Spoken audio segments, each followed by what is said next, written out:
Criada em 1970, a Pênalti é uma marca de artigos esportivos. A empresa está presente na Copa do Brasil e é patrocinadora de uma equipe de futsal. A Pênalti faz parte do grupo Cambuci, que só nos 3 primeiros meses desse ano faturou 135 milhões de reais. Para falar sobre a Pênalti, a gente entrevista hoje o gerente de marketing e relações esportivas da empresa, Bernardo Caixeta. Bernardo, muito obrigado pela sua participação aqui no JR Trade. Obrigado ao JR Trade pelo convite, parabéns pelo trabalho aí que vocês vêm desenvolvendo, que para a gente, para toda a indústria e para todos os brasileiros é super importante. Antes de começar a nossa entrevista, eu só quero adiantar para vocês que toda quarta-feira, às 7h30 da noite, tem um episódio novo do JR Trade nas plataformas digitais da Record TV e também a nossa versão em podcast no aplicativo que você preferir.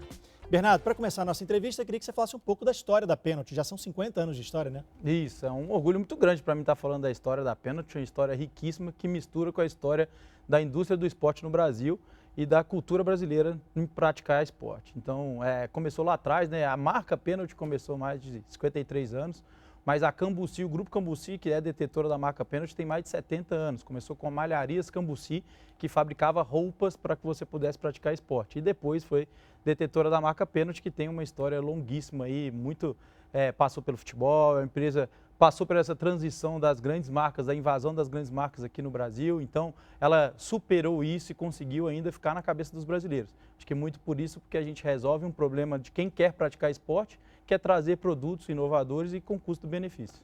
Esse mercado que a Pênalti está envolvida é um mercado difícil. Tem muitas marcas famosas, não só no Brasil, mas também no exterior. Você lembra mais ou menos aí quantos times de futebol a Pênalti já patrocinou? A Pênalti já teve muitos clubes aqui no Brasil e até clubes do exterior também, mas a gente já patrocinou mais de 30 clubes do Brasil. Os grandes clubes com certeza têm histórias longuíssimas com a Pênalti, e não só isso, né? A Pênalti também foi muito forte sempre no futsal, que é a base do futebol brasileiro. Então ela já usou muito a plataforma de comunicação do futebol para se tornar notoriedade, para ter notoriedade aqui no Brasil. Mas também a gente tem uma história riquíssima em produção de bola, né? A gente foi um dos primeiros afiliados da FIFA com produção de bola de alta performance, de qualidade, tecnologia e inovação.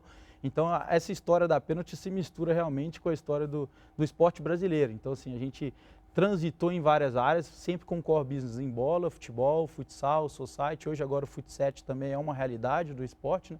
Então, a gente trilhou esse caminho aí no esporte brasileiro. Eu lembro aqui rapidamente do São Paulo e do Vasco, né? Isso. Os dois grandes clubes que a Pênalti patrocinou durante muito tempo e numa época muito boa, né? A Pênalti já patrocinou vários times no Brasil hoje, né? Então, assim, há muito tempo. Então, uma das histórias legais é com o São Paulo, que a gente foi patrocinador deles nos títulos mundiais, ali em 92, com o Tele e tal. Tem até várias modelagens da Pênalti que são ícones daquele tempo. Tem muita história aí para o torcedor brasileiro e o torcedor de vários times com a Pênalti. Recentemente, a Pênalti fechou contrato com a ReHap e com a Livelo. Qual a expectativa para esses projetos? Como é que vai funcionar? Na sociedade que a gente tem hoje, a gente vive mais uma sociedade do I do que do ou, né? Não é você faz uma coisa ou outra, você faz uma coisa e outra. E nessa era do I, a gente tem muitas collabs, então a gente está procurando fazer certamente essas parcerias estratégicas. E a Livelo, tanto a Livelo quanto a ReHap, em diferentes departamentos lá da companhia, elas são importantes e foram muito importantes como parceiras para a gente desenvolver novos projetos. Então a Livelo, a gente tem parceria com eles, como todo cliente que comprar no nosso site adquire pontos da Livelo, e na troca também de pontos da Livelo, o cliente pode utilizar também na loja da Livelo para adquirir produtos Pênalti na troca dos seus pontos.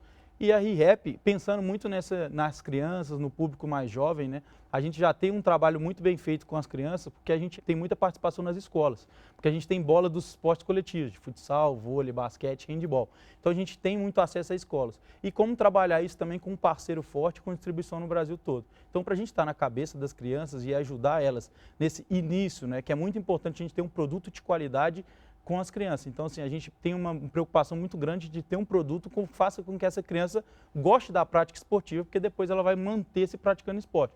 Se eu coloco um produto que a primeira experiência com ela não vai ser adequada, ela também para de praticar a atividade. Então, são parcerias super importantes e a gente tem mais algumas aí para o segundo semestre que provavelmente vão acontecer.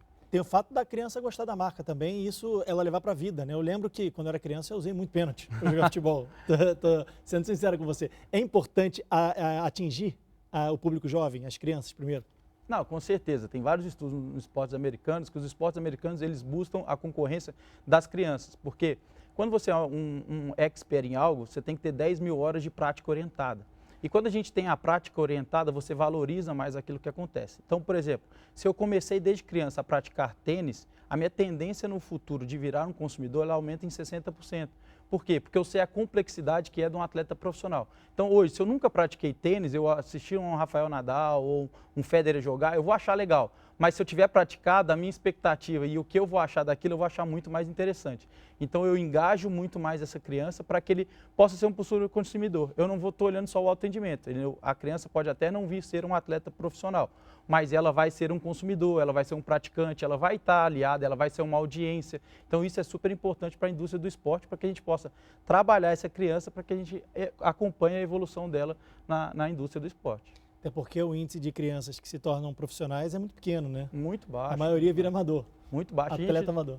Aí está olhando muito mais a saúde mental, a qualidade de vida, o poder transformador do esporte, os valores que o esporte trazem para essa criança, do que propriamente o alto rendimento. O alto rendimento ele é mais uma ferramenta, né, da indústria do entretenimento para que possa esse entretenimento chegar na cabeça da criança e que de alguma maneira sirva de estímulo para ela começar a prática também. Então, o mais importante para as crianças é ele manter essa prática para saúde. Hoje o nível de obesidade, né, a OMS tem uma preocupação muito grande com o nível de obesidade, não só no Brasil, mas como no mundo. E eu brinco que o esporte ele não é só uma ferramenta, né? É a única vez que o médico fala como prevenção e depois também como tratamento de várias doenças é o esporte, é a prática esportiva. Então ela é super importante. O principal público de vocês é o público profissional, as crianças, ou são os adultos entre 30 e 40 anos? Você falou do fut 7, né, que jogam fut 7. Não, o principal público nosso é o praticante de esporte, né? Aquele que pratica esporte, né? Hoje a gente resolve um problema, a gente fez uma pesquisa grande, a gente sempre faz, né, com consumidores, com praticantes, para entender essa audiência, estratificar ela e perceber como ela trabalha, né? Então, assim, hoje as pessoas, as práticas, quem pratica esporte está muito mais para saúde, qualidade de vida, saúde mental, para estar com seus amigos. O esporte hoje, principalmente de prática, ele é um esporte de aliviar a tensão, de deixar com que você saia da pressão do dia a dia. Então, e a gente resolve o problema do brasileiro, porque 60% das pessoas que não praticam esporte hoje, não praticam por falta de infraestrutura ou de um produto adequado.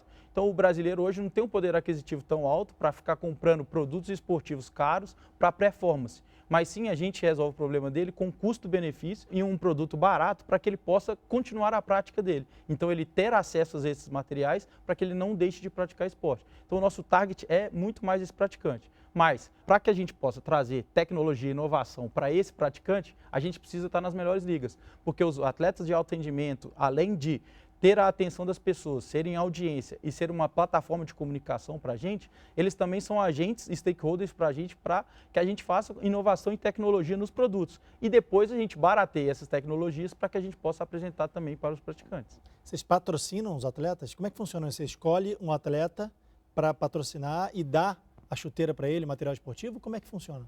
Dentro do planejamento estratégico da empresa, dos objetivos estratégicos que tem, a gente elenca alguns pilares.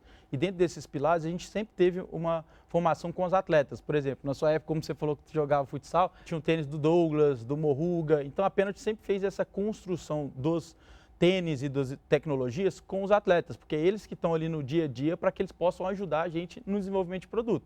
Então, os atletas e as confederações, federações, eles são chancelas. Por exemplo, a gente tem trabalho hoje muito próximo à FIFA no desenvolvimento de bola de alta performance sustentável, que a gente desenvolveu a nossa S11 Econit, que é a bola mais sustentável do mundo com o selo de aprovação da FIFA. Então, a FIFA tem 3 tipos de selo de aprovação nas bolas e a gente tem o selo máximo com a bola mais sustentável do mundo. Então, isso a gente faz esse desenvolvimento com essas chancelas, por exemplo, no basquete, a gente é patrocinador do NBB. A bola foi construída junto com os atletas, para que a gente utilize as melhores tecnologias na bola, para que depois a gente incorporando essa tecnologia no nosso time de desenvolvimento de produto, a gente possa também introduzir nas bolas mais baratas, para que a gente possa fazer produtos com custo-benefício melhor para os nossos clientes. A Spalding, por exemplo, é a concorrente da Penalty no basquete, né? Sim. Você falou de bola de basquete. Como é que é para colocar a bola da Penalty num campeonato brasileiro, numa Copa Nacional ou até no Mundial, na Copa do Mundo? Então, dentre esses assets que a gente tem no alto rendimento, a gente faz uma série de análises. Principalmente se aquela companhia, ou se aquela instituição, ela tem os nossos valores, ela tem as nossas premissas, ela está dentro do planejamento estratégico e daquilo que a gente quer comunicar como marca. Se ele está dentro de todos esses parâmetros, a gente faz o tipo de investimento para que a gente possa estar do lado dele. Isso é o primeiro passo para você escolher aonde você quer estar, né? Eu brinco que na minha posição de relações esportivas, a pressão para determinar quais tipos de assets desses começa na minha casa. Porque a minha esposa fica, você não acha que vale a pena contratar esse menino? Você não acha que vale a pena contratar? E isso todo mundo faz com todas as marcas. Então, assim, a gente primeiro é o objetivo estratégico, depois a gente tem que contribuir para aquela comunidade. Não vale nada a pena eu, como marca, não ter uma verdade na fala, de eu contratar alguém só pela hype dele, ou só pelo que ele está acontecendo. Um exemplo que eu dou disso é do futebol feminino. A gente vai ter a Copa do Mundo Feminino e muita gente fala da falta de visibilidade do futebol feminino. Muitas marcas utilizam isso em campanhas publicitárias. A gente não utiliza isso em campanha publicitária, a gente faz ações que não vão determinar isso, que vão fazer com que isso cresça no futuro. Por exemplo, a gente é patrocinador do Em Busca de uma Estrela, que foi um projeto aqui de São Paulo, com parceria com a Federação Paulista, onde 120 meninas treinaram durante um ano com as despesas todas pagas pelo projeto e a materiais da Pênalti, tudo que a gente podia contribuir com outras grandes marcas, como BMG, Drogazil, então todas as outras marcas também contribuíram para esse projeto, para que a gente pudesse ter mais meninas praticando o esporte, para que elas pudessem ser draftadas pelos clubes paulistas, para que a gente possa melhorar o futebol feminino. Então não vale a pena na comunicação você só surfar no hype, mas você também contribuir para aquela comunidade. Então eu olho o planejamento estratégico, depois eu vejo como que eu posso contribuir para aquela comunidade, depois eu envelopo isso para me distribuir em diferentes canais, como as redes sociais ou em produção de conteúdo que a gente vai falar de todos esses projetos que a gente está fazendo. Alguma das meninas vingou? Mais de 40% dessas meninas que ficaram esse tempo foram draftadas por clube, pelo Red Bull Bragantino, pelo Guarani, tiveram várias que estão fazendo um período de treinamento no Corinthians. Então todas elas, quase todas vão ser aproveitadas em algum clube de São Paulo. E dá orgulho? Pô, muito orgulho, assim, foi muito gratificante. Agora a gente teve o draft, né? A gente fez junto lá, o pessoal do Em Busca de uma Estrela do projeto fez o draft e é muito empolgante ver a cara daquelas meninas que vão ser draftadas e a importância do trabalho de alto rendimento, de ter infraestrutura, porque se essas meninas não tivessem essa infraestrutura, dificilmente elas chegariam no clube. Então, por isso é muito importante a gente fazer coisas para transformar a realidade e não só falar da dificuldade que aquela realidade vive. Queria que você falasse um pouco da produção da Pênalti. Como é que é a produção de vocês? Quantos produtos estão no portfólio? Hoje nós temos mais de 400 produtos no portfólio, né? Se a gente contar SKU de tamanho, de cor, aí a gente passa de 4.000 produtos em termos da nossa linha. Hoje a gente tem 3 plantas Fabris, as 3 são lá no Nordeste, então são 2 na Bahia e uma na Paraíba, uma planta só de bola, uma planta de confecção e meia e uma planta de calçado. E ainda assim a gente tem também a operação, uma parte da fabricação a gente consegue fazer na Argentina também, e a gente tem distribuição para outros 18 países no mundo. Então hoje a nossa produção é distribuída dessa forma, então a gente tem como segmento, a gente tem calçado, bola, confecção, meia, a gente está vendendo agora raquete de beach tênis também, então a gente tem um portfólio grande aí de produtos para resolver a prática esportiva do brasileiro. Antes de fazer a próxima pergunta, eu vou pedir para você traduzir o que é SKU e planta Fabris. Planta Fabris são as fábricas mesmo. É importante falar também que depois da pandemia, por todo esse processo logístico que a gente passou, a gente tentou interiorizar o máximo possível da produção ser toda aqui no Brasil. Então, muitas fábricas elas importam, né, de China, Paquistão, muito do Oriente Médio lá, alguns produtos. Hoje a gente, mais de 90% dos nossos produtos são fabricados aqui no Brasil e tem matéria-prima brasileira. E SKU é, por exemplo, uma peça de roupa. Eu tenho ela PMG, GG e tenho branca, azul, amarela e vermelha. Então, cada um desses, a branca P branca é um SKU. Então, são modelos de produtos. Então, produtos são 400, SKU na nossa gíria lá são mais de 4.000. Tá vendo, vivendo e aprendendo. Você falou da bola sustentável, como é que ela é feita essa bola? Essa bola partiu de um desafio que a gente teve na FIFA em 2018. A gente foi um dos primeiros fabricantes de bola, hoje a gente é um dos únicos no mundo que é fabricante e marca. Na maior parte das vezes, ou a marca é só marca e compra de terceiro, ou ela é só fábrica. E a gente é um dos poucos no mundo que a gente é os dois. A gente tem a fábrica e a gente tem a marca. Então, a gente já participa das reuniões da FIFA já desde muito tempo, tem mais de 15, 20 anos que a gente já está lá na FIFA. E a FIFA tem esse grupo de trabalho sobre bola de alta performance. Em 2018, a FIFA fez essa provocação para que as marcas do mundo inteiro trouxessem sustentabilidade para as bolas de alta performance. Porque existem marcas hoje que têm bolas 100% sustentáveis, mas sempre a gente também, quando começou a sair os primeiros papéis reciclados, não eram aquele papel com a mesma qualidade do papel novo. Então, você ter uma bola de alta performance com sustentabilidade, a gente também enfrentava esse mesmo problema. E a FIFA fez essa provocação. A primeira tecnologia que a gente trouxe para a bola foi o tecido Econit, que é um tecido a partir de reciclagem de garrafa PET. Então, para cada produção da nossa bola S11 Econit, a gente recicla 4 garrafas PET meia. Desde o início, 2019, quando a gente iniciou com essa tecnologia, a gente já reciclou mais de 500 mil garrafas PET do meio ambiente. Ainda assim, a gente trouxe essa mesma tecnologia para outros produtos, como roupa, como calçado. E aí, se a gente contar todos esses produtos que a gente já vendeu, a gente já reciclou do meio ambiente mais de 1.600.000 garrafas PET. Isso é uma coisa muito importante para a empresa. E a S11 Econit, a gente não parou só no Econit, a gente fez outros processos também. Então, o fio de enrolamento é biodegradável, o amortecimento da bola é feito de partir de cana-de-açúcar, a gente tem um látex natural muito mais do que o látex sintético. Então, a gente trouxe de 42% para 65% de origem sustentável na produção dessa bola. E por isso, a gente fez uma provocação da FIFA, ano passado a gente esteve lá, a gente fez uma provocação e a gente foi nomeado como o coordenador do Grupo de Sustentabilidade de Bola de Alta Performance da FIFA. E a gente apresentou esse case da bola para todas as marcas do mundo e associações nacionais. Bernardo, eu queria começar falando da campanha que vocês fizeram. Eu tenho o nome aqui da campanha, olha. Junta que dá jogo. Foi nesse ano que vocês desenvolveram essa campanha em parceria com uma grande agência de publicidade. Como é que essa campanha reflete os valores da marca? No desenvolvimento de uma campanha desse tamanho, a gente tem que visitar as verdades, né? A gente fez junto com a Almap e a BDO, a gente visitou as verdades da marca, as verdades da atualidade e as verdades da audiência, né?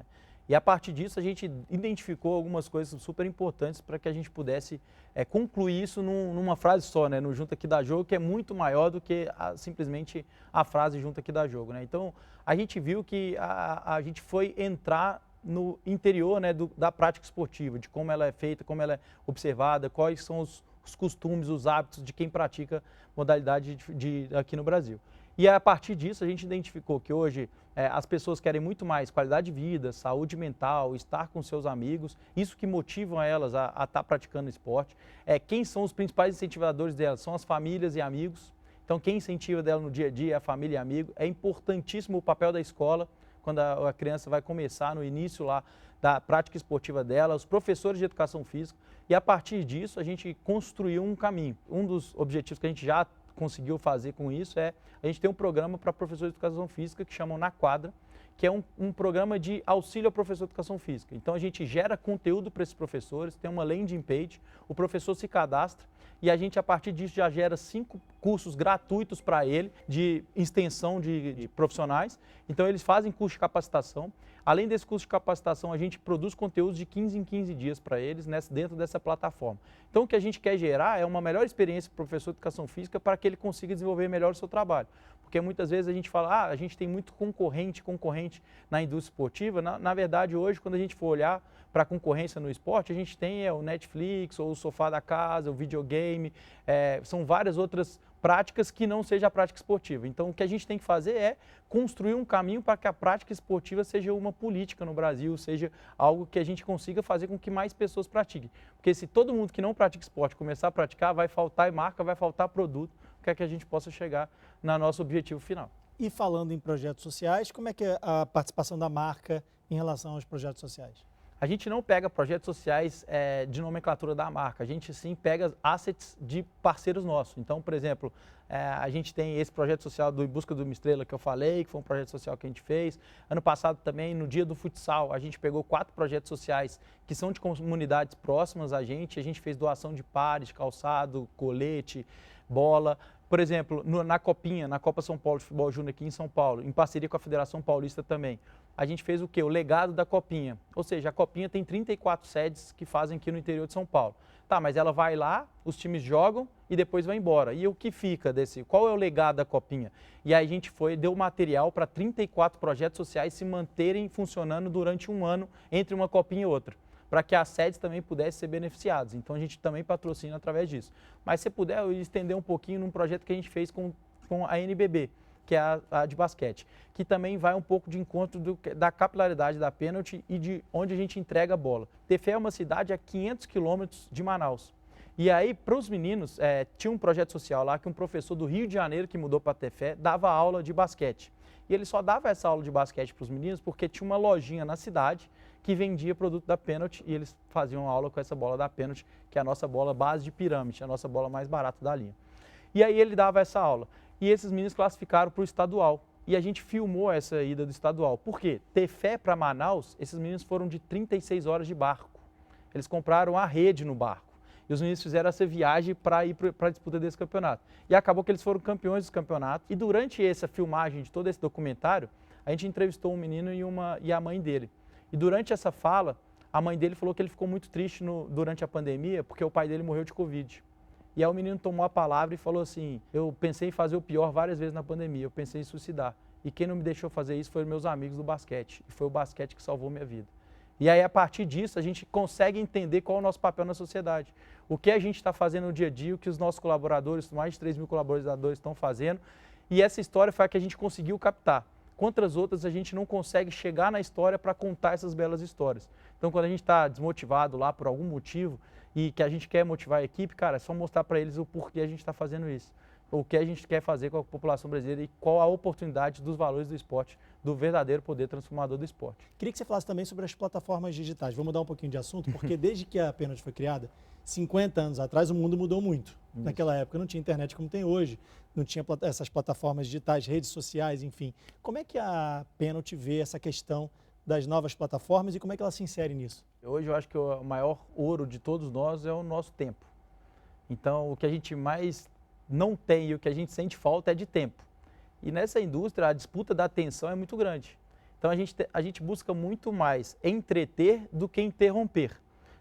A publicidade ela é super importante, mas construir um caminho a partir de conteúdo para que a gente gere benefício para o consumidor final, ela é super importante e é o que a gente faz. Como a gente tem um público muito vasto, então eu converso desde um cara de 60 anos que joga futebol na várzea, com uma menina de 15 que faz aula de beach tênis e eu estou vendendo raquete para ele. Então essas duas pessoas que são praticantes de esporte, mas não necessariamente elas assistem às mesmas coisas, assistem aos mesmos ambientes, eu tenho os mesmos hábitos, vão aos mesmos lugares. Então para a gente comunicar, isso a plataforma digital é muito importante, que a gente consegue estratificar melhor e a gente consegue chegar com a informação que aquela pessoa gosta e o formato que ela gosta e o jeito que ela se sente melhor. Então, por exemplo, a gente utiliza muito o TikTok com os nossos influenciadores. Então, assim, a gente criou um time de influenciadores para que a gente pudesse gerar mais conteúdo, tanto de TikTok quanto Instagram. Essa nossa guinada, vamos colocar assim, no planejamento estratégico, a gente conseguiu com que em 2 anos a gente aumentou o engajamento mais de 500% e a gente aumentou o número de fãs também mais de 600% da marca. Então, assim, a gente consegue comunicar diferentes conteúdos, diferentes plataformas. Plataformas são super importantes desde que você saiba como trabalhar, de que forma trabalhar e onde está aquele público-alvo que você quer direcionar. Para finalizar, eu queria te fazer uma pergunta muito específica. 50 anos de história, mais de meio século, e a Pênalti continua sendo uma marca muito atual. Qual é o segredo para se manter num mercado tão competitivo durante tanto tempo, sem que a marca perca a quantidade de fãs e de clientes?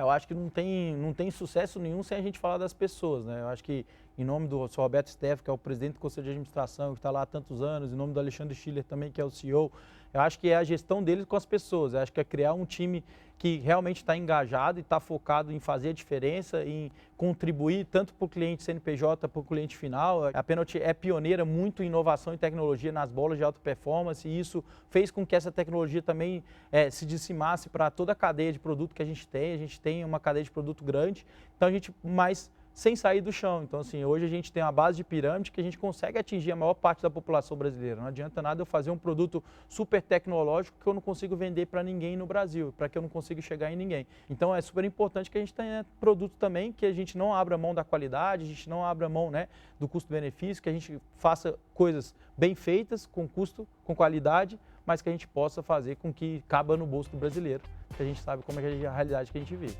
E a gente agradece porque o Brasil continua sendo o país do futebol, graças a empresas como a Pênalti. Infelizmente, nosso tempo está chegando ao fim. O JR Trade entrevistou hoje Bernardo Caixeta, que é gerente de marketing e relações esportivas da Pênalti. Bernardo, muito obrigado pela sua participação aqui no JR Trade. Obrigado a vocês, parabéns mais uma vez pelo trabalho. É sempre um prazer estar aqui e poder falar dessa empresa tão bacana e que produz tanto para o Brasil. O JR Trade é o nosso espaço para falar de marketing e comunicação das marcas. Só lembrando que toda quarta-feira, às 7h30 da noite, tem um episódio novinho do JR Trade nas plataformas digitais da Record TV e também a nossa versão em podcast no aplicativo que você preferir. Muito obrigado pela sua audiência e a gente se vê. Até a próxima. Tchau.